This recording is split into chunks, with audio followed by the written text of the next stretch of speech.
wa yena da kula zewe de oton de pe ba hodo emi de wa yena da oton de oton de pe ba hodo emi de wa yena da hodo zewe de oton de pe ba hodo emi de wa yena da olaton de oton de pe ba hodo emi de wa yena de kula zewe da dondo sikoton le fanchele ne mi kade kon mi no kantia mina te tondo me jile beneto mi tolo to de yin lobo yin fifa to dide experience le ko do pe fifa na de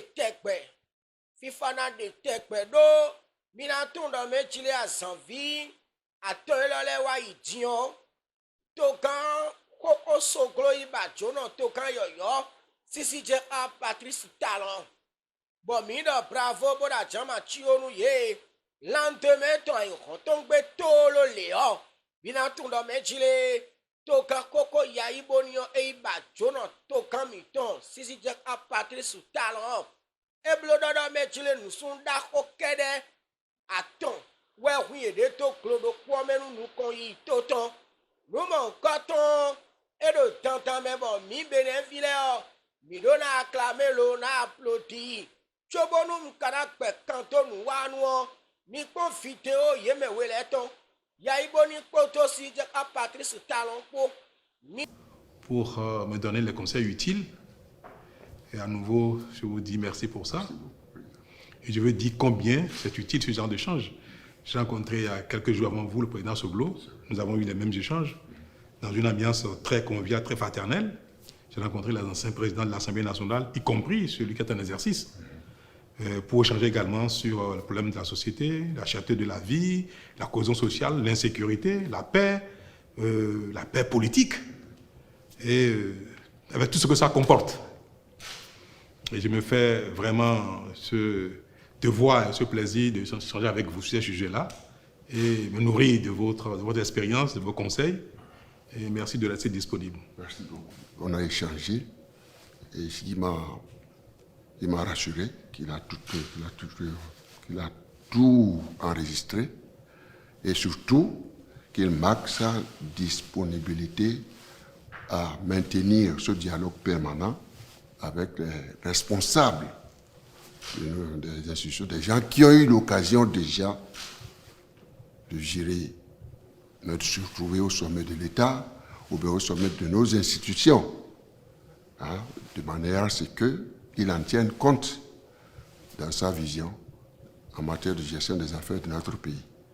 Monsieur le Président, je crois, je dis merci puisqu'on a vu on a fait un tour d'horizon pour même des questions qui sont sur la table en ce moment et qui ont trait vraiment à la consolidation de la paix. Je dis bien, encore une fois, merci. Et merci pour votre disponibilité. Et en retour, moi-même, je renouvelle ma disponibilité. Et qu'à tout moment, si ma présence était nécessaire pour que nous puissions échanger, je demeure toujours disponible pour le bonheur de tous les Béninois et de notre pays. Nous allons devoir formaliser ce cadre d'échange et de contact entre les anciens présidents et les présidents d'exercice. Cela apportera toujours un plus, vu d'abord l'aînesse, nous sommes des Africains, vu l'expérience passée ici, dans le monde. Donc plus on a d'éléments d'appréciation, plus on est avisé à prendre les meilleures décisions. Donc je crois qu'assez rapidement, nous allons formaliser ce cadre de concertation de manière régulière, de sorte que moi, pendant que je suis encore quelque temps, je puisse profiter de vous et que mon successeur puisse profiter de vous et de moi. Nous sommes disponibles.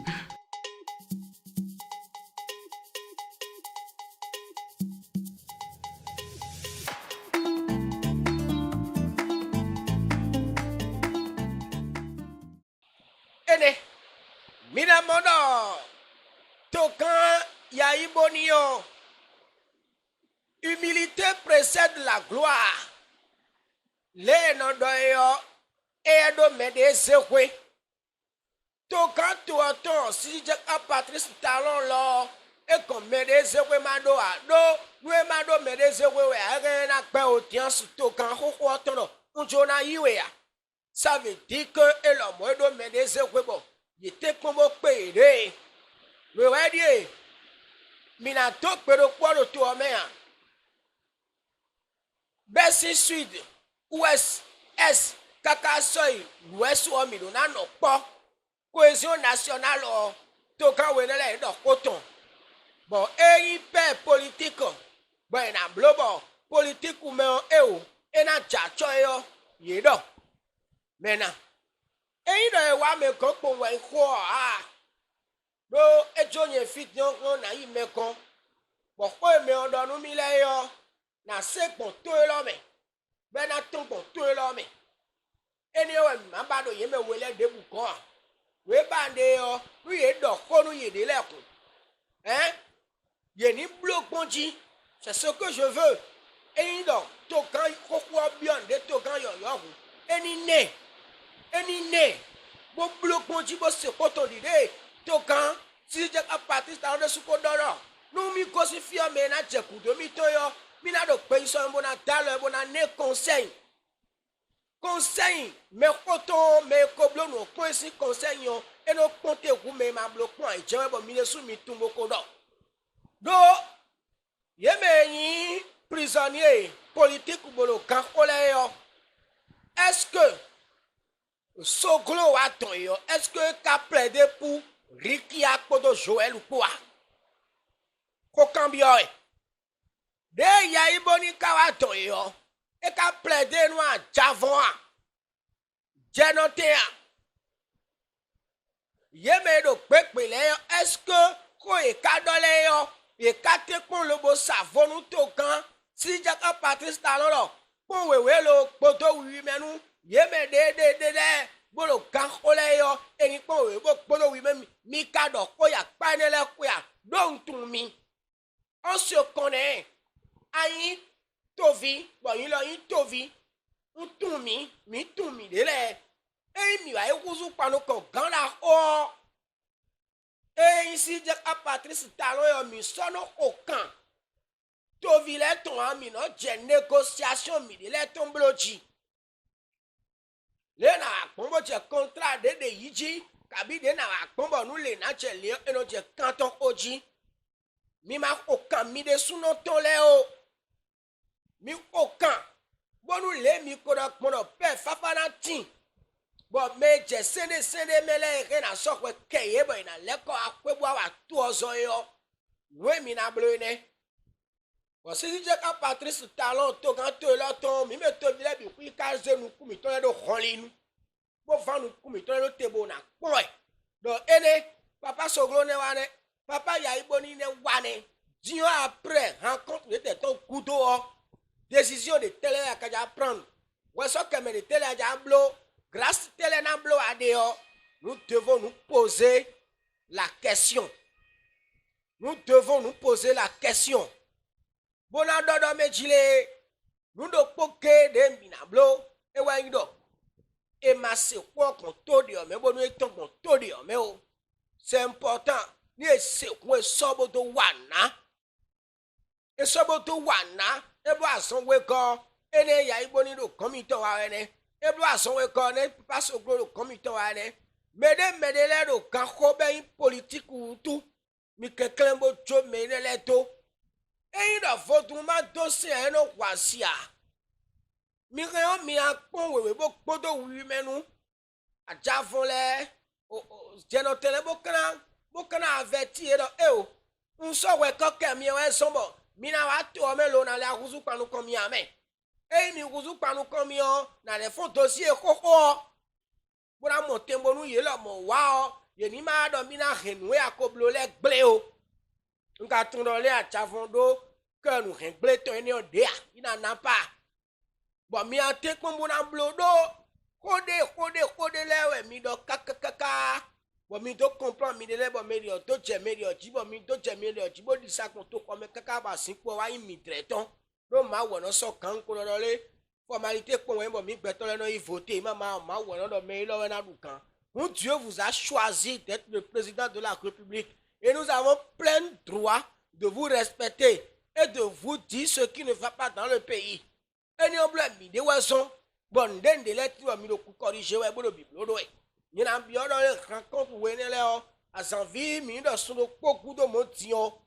Ma ou pas, nous d'accueillir ni dire que bien jibonu et ni mondo ah mais la commission si j'ai qu'à Patrice Talon et de départ ton préparé ouais nous beau do te ouais ce monde mo nous ouais di mi ko du mata nous comptons du mata we ko mata atongo de o so kan mi dre a e so kan mi a e ne mi do ko jo ko mi le mi so si do mi adu kan atongo a e mi do mo nde funa so a mi de ne mi so si do mo a when we mi karagosi kan je me peto me je minano a peto me minano si me le do mi bura so a mi le na no peto me kan ye me tin mi koro mada we ko yi fufu e pere ti mi aje ko so kemeleji mo je mele tonto wuji bonu mi agosi kan ji o mi asiku vo fe me amori pokun kan gun woni le do te bo me do kan ko me de konjo to tondo bo yi do to ku bo le bi kwiro mo bonu mi agosi kan ji o